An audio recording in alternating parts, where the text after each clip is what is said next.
Olá, meus irmãos, que a paz do Mestre Jesus esteja em nossos corações. Vamos continuar o estudo do Livro dos Espíritos a partir da questão 851 e o assunto é fatalidade. 851. Haverá fatalidade nos acontecimentos da vida de acordo com o sentido atribuído a este vocábulo?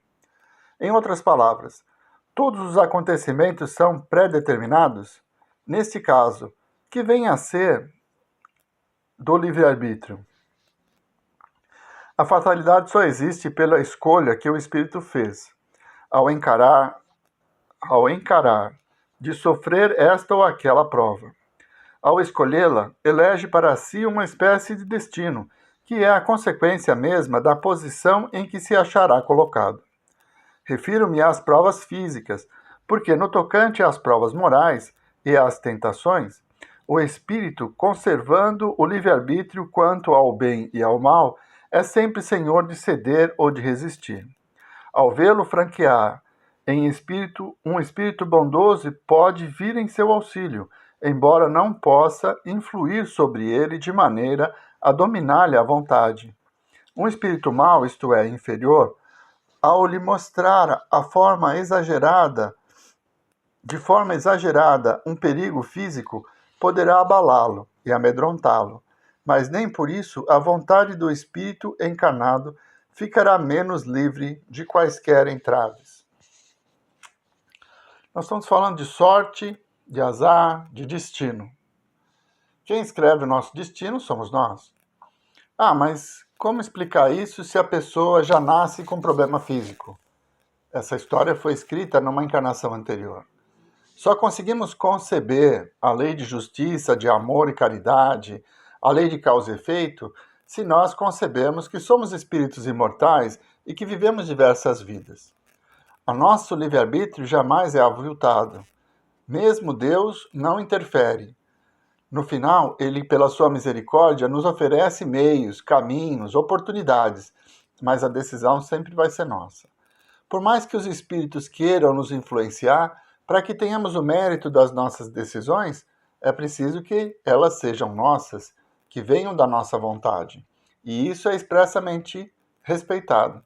Por isso, a cada um segundo suas obras. Não existe destino pré-determinado.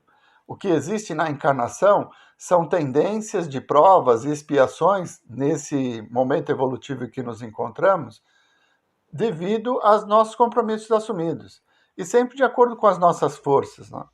O Pai não exige de nós além daquilo que podemos dar. Então nós sentimos essa necessidade de vivenciar certas experiências, e antes de reencarnar, planejamos o caminho que vamos percorrer. Então, a nossa reencarnação, ela tem um certo planejamento, mas diante das provas, diante das expiações que nós vamos vivenciando enquanto encarnados e esquecidos do passado, nós vamos sempre ter a decisão final. Podemos escolher ir por este ou por aquele caminho, aceitar a prova com resignação e coragem, ou nos revoltar com ela. Então, tudo o que nos acontece acaba sendo consequência de nós mesmos. E quando conseguimos vencer, é pelo nosso mérito. Sempre com o auxílio daqueles que querem nos ajudar, espíritos superiores, espíritos familiares. Mas também sobre a influência daqueles que não querem a nossa evolução. Se nós dermos ouvidos a eles, teremos problemas. Tem um ditado muito antigo que diz que o nosso destino é comandado por dois lobos, um mais feroz e um mais brando. Qual deles vai vencer? Aquele que você mais alimentar. Então somos nós que decidimos o nosso próprio destino. 852. Há pessoas que parecem perseguidas por uma fatalidade, independente da maneira como procedem. A desgraça não estará no seu destino? São talvez provas que devam sofrer e que elas mesmas escolheram. Ainda uma vez lançais à conta do destino o que muitas vezes é apenas consequência de vossas próprias faltas. Nos males que vos afligem, tratai de conservar pura a consciência e já vos sentires bastante consolados. As ideias justas ou falsas que fazemos das coisas nos levam a ser bem ou mal-sucedidos, de acordo com o nosso caráter e a nossa posição social. Achamos mais simples e menos humilhante para o nosso amor próprio atribuir nossos fracassos à sorte ou ao destino do que à nossa própria falta. A influência dos espíritos contribui algumas vezes para isso. Entretanto, sempre podemos nos livrar dessa influência, repelindo as ideias que eles nos sugerem, quando más. Então, atribuir a fatalidade às dificuldades da nossa vida é imaginar que Deus não é justo. Se nós estamos vivenciando uma dor, uma situação complicada, é porque precisamos passar por essa experiência. Por isso, Jesus diz no Sermão da Montanha: bem-aventurados os aflitos, porque têm a oportunidade do resgate. E quando vencermos as nossas aflições com resignação e coragem, aí nós seremos bem-aventurados. E a recompensa é que nós seremos sempre consolados. A vida vai nos oferecer meios para que nós nos tornemos pessoas melhores.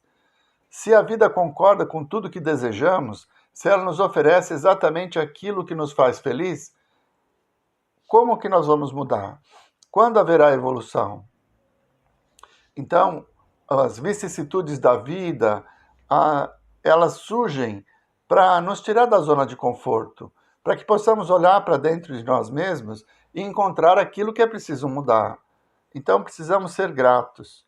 Por isso, Jesus disse, e vou repetir, bem-aventurados os aflitos. 853. Algumas pessoas só escapam de um perigo mortal para cair em outro. Parece que não podiam escapar da morte. Não há nisso fatalidade? Fatal, no verdadeiro sentido do termo, só o instante da morte. Chegando a esse momento, de uma forma ou de outra, não podeis livrar-vos dele. Então, existe uma verdade absoluta. Todos vamos desencarnar. Quando isso vai acontecer? Depende de nós. Se nós conservarmos o nosso corpo, cuidarmos da nossa saúde, mantermos uma vida equilibrada, nós vamos ter uma sobrevida melhor. Se nós nos arriscarmos em esportes que são perigosos, de alta velocidade ou de grande periculosidade, por maior que seja a nossa destreza, nós estamos colocando a nossa vida em risco. Então, não existe um momento adequado. Olha, dia tal, hora tal, do ano tal, nós vamos desencarnar. Isso não existe porque nós temos o nosso livre-arbítrio e podemos mudar isso. De repente, tínhamos um objetivo nessa encarnação. Aí, numa certa idade, nós conseguimos, pelo nosso esforço, pela nossa vontade, vencer todos os obstáculos e chegamos a cumprir o nosso planejamento, o que o André Luiz chama de espíritos completistas. Isso não quer dizer que vamos desencarnar. Por quê? Como nós atingimos um certo grau, conseguimos galgar mais um degrau na evolução, novas atividades, novos desafios virão. Às vezes além daquilo que nós planejamos, mas dentro da nossa capacidade, pela misericórdia do Pai. Então não existe uma data limite. Nós vamos viver tanto quanto for necessário. E também tem a vida útil do nosso organismo. Para algumas pessoas é de 100 anos, para outras de 70, mas tudo depende da forma com que nós cuidarmos do nosso corpo. E aí, cumprindo os objetivos.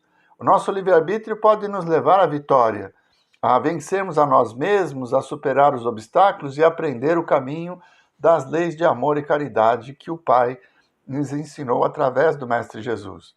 Mas também pode nos levar à desdita, à sensação de injustiça, à revolta, à mágoa. Todas essas atitudes influenciam diretamente na longevidade do nosso corpo.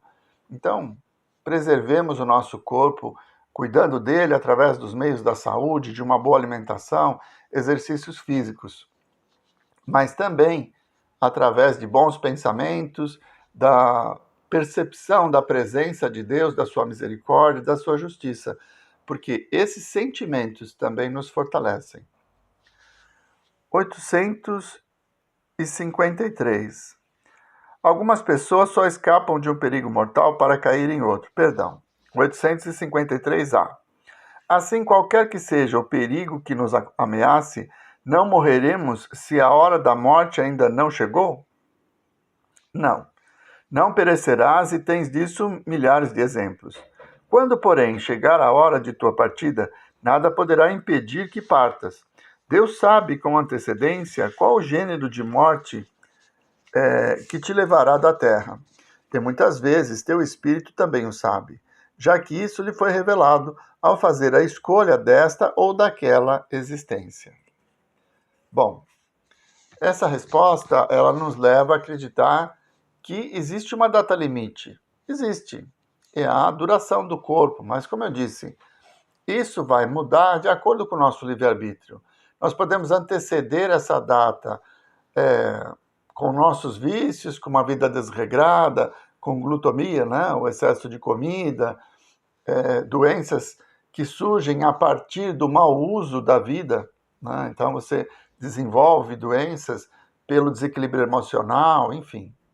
Então, não existe uma data pré-determinada. Nós sabemos que reencarnamos com uma missão, e essa missão pode ser cumprida, e nesse momento que chegamos ao final, vamos desencarnar. Tá? Isso pode sofrer uma mudança de acordo com o nosso livre-arbítrio. Então, é muito difícil dizer que, apesar de colocarmos a nossa vida em risco pelo nosso destino, não vamos morrer, é uma situação complicada. Por quê? Pelo nosso livre-arbítrio, nós colocamos a nossa vida em risco. E vamos sofrer as consequências, que pode ser a desencarnação. Dirigimos alcoolizados em alta velocidade, mas não está na hora de desencarnar. Mas aí sofremos um acidente e desencarnamos. Por quê? Porque nós, pela nossa escolha, dirigimos sem condições de dirigir. Então percebe que as situações elas não são assim prontas, específicas. Eu nasci no dia 6 e vou morrer no dia 10. Não, isso não é bem assim. As nossas decisões influenciam diretamente esse caminho. Normalmente, nós desencarnamos muito antes daquilo que estava planejado, porque temos dificuldade de colocar em prática as leis de Deus, de aceitar as provas que nós mesmos escolhemos. Como ele disse, muitas vezes somos nós que escolhemos a doença que vai destruir o nosso corpo, porque através dela nós vamos nos purificar.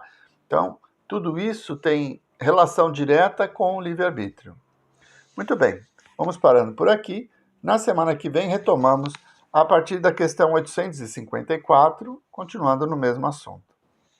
Vamos à nossa prece? Mestre Jesus, nós vos agradecemos, Senhor, por mais esses momentos em que pudemos ter convosco, pela oportunidade de refletir sobre o poder que temos nas nossas vidas. O poder que temos de aumentar a nossa permanência na Terra ou de diminuí-la, segundo os nossos desequilíbrios e os momentos em que nos afastamos da vossa instrução de amor e de bondade. Muito obrigado, Senhor. Muito obrigado, meus irmãos. Uma boa semana a todos.